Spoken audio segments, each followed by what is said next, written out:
Hey y'all, I have The Nasty Work Podcast. Steph come up with the podcast, and what was behind the inspiration? Well, I'll let my sister start because it started with her. So the podcast Nasty Work came from, I'm a bartender, and I had this bar regular, and we would just argue all the time. Maybe not argue, maybe debate, like educated conversation and stuff. And then he was working with the studio. He's like, yo, I have this idea for a podcast. It's called Nasty Work. I think you'd be a really cool person to talk to and develop this idea with. And so I'm like, okay. And so I did maybe like 2 episodes by myself, 1 episode with my producer, Tamia, and with working with my producer, I like the way that felt. Like, I like the conversation piece of it. I like how comfortable I was with my friend, but my producer doesn't want to be famous.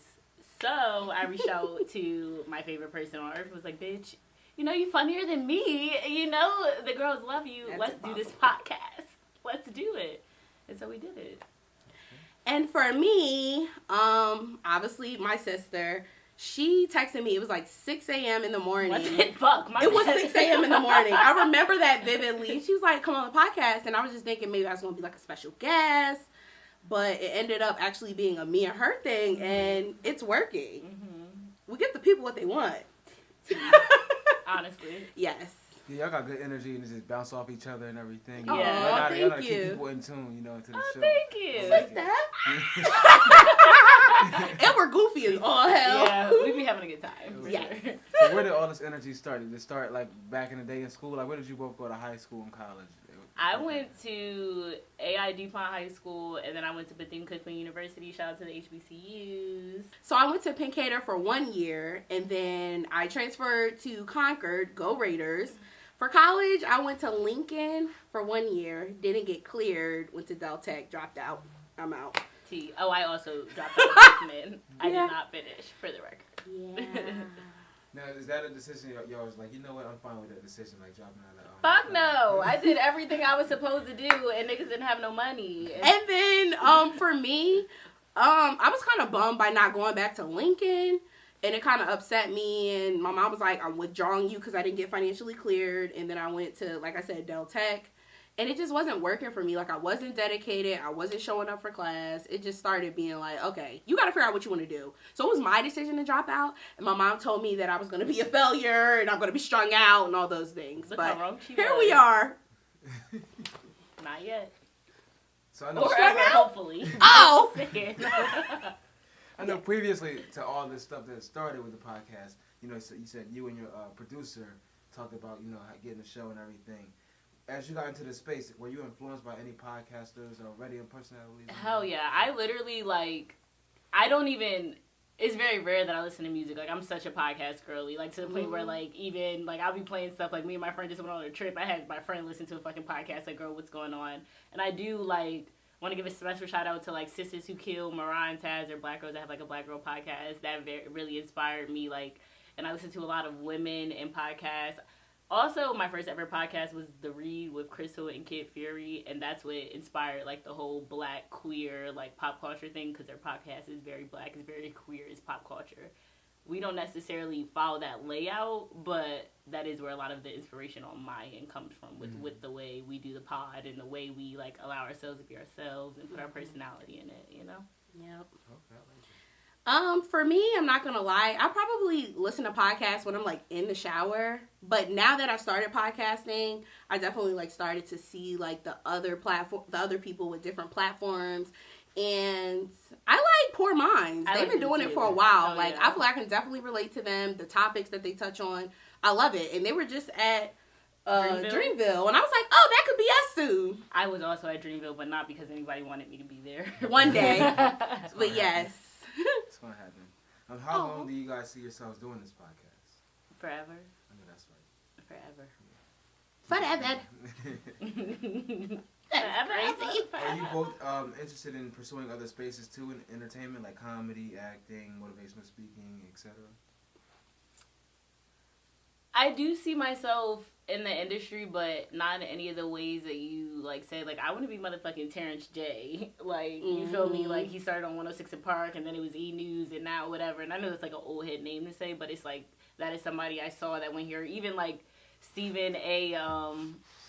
Smith, yeah. Like, I literally, when I was in college, I met someone that mentored him. You know what I'm saying? And then I watched the way Stephen A. Smith grows and whatever. And now it's like, you can't say nothing to that nigga. And people think about what he say and they take that shit as law. And it's just like, I want to be that powerful. And I feel like I will. I know I will be. You I'm can like, be and you will be. I will be. Yes. For me, I feel like Lauren LaRosa from Delaware. I've looked up to her since she's been doing the Breakfast Club. And I just was like, she's from where I'm from. At the Breakfast Club? Yeah, I mean, I knew about her, but I wasn't really watching her till then. Okay. But I'm just like, seeing her, I'm like, you know, I don't know if I see myself in radio, but I definitely want to do like the editorial thing, like the commentary on pop culture and media. I could see myself doing that for sure. And I actually seen you guys do the commentary on pop culture and media. Like, when it comes to, like, on your show, when you, like, are you guys, like, looking for it, or it just comes on your timeline? Like, how do you guys go about finding that? Your producer helps? Like, I would say a mix of both. okay. So, like, sometimes it is something, like, more recently when the text messages dropped to, like, in the ceasefire from, you know, our great president and stuff like that. I knew that was something I wanted to talk about. You know what I was saying? So then it was like, I knew that was something I wanted to research. Also, on the last episode, though, we did, like, a little fashion segment. That is something that came across on my timeline that inspired me. So I think it's, like, a mix of both, you know? Like, it is shit that gets me riled up, but then it's also stuff where I'm like, oh, we need this segment. So let's figure this out and make this work the way I need it to work for what I'm trying to do.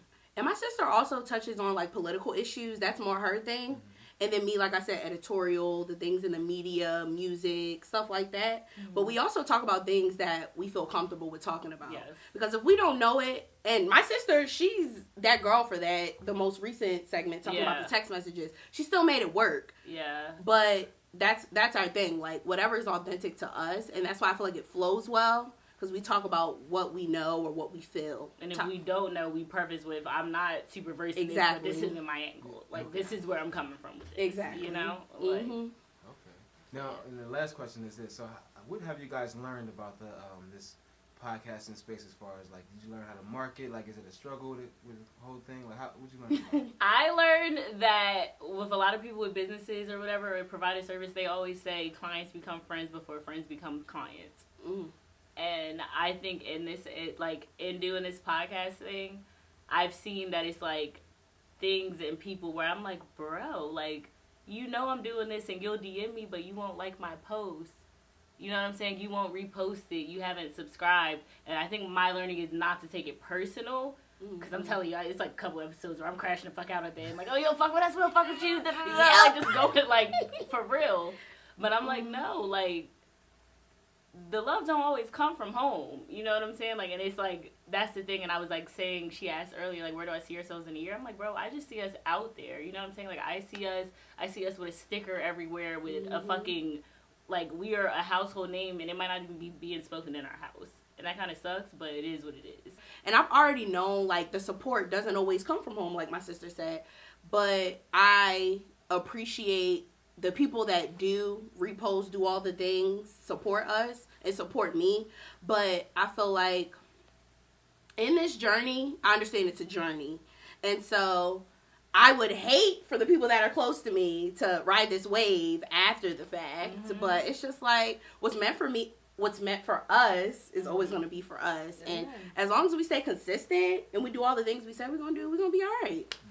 I also truly believe we're blessed and highly favored. And, like, literally, you always say that, too. At Dreamville, like, I'm like, bro, like, next year we will be invited to you whatever. speak it into existence, like, and that's what I love. But I feel it. Like, I literally, like, I've always felt like I was going to be successful, and I never necessarily knew now. And one thing about the podcast is, like, no, bitch, I'm going to be famous. Fuck success. Not fuck success, but I am going to be famous. Like, you know?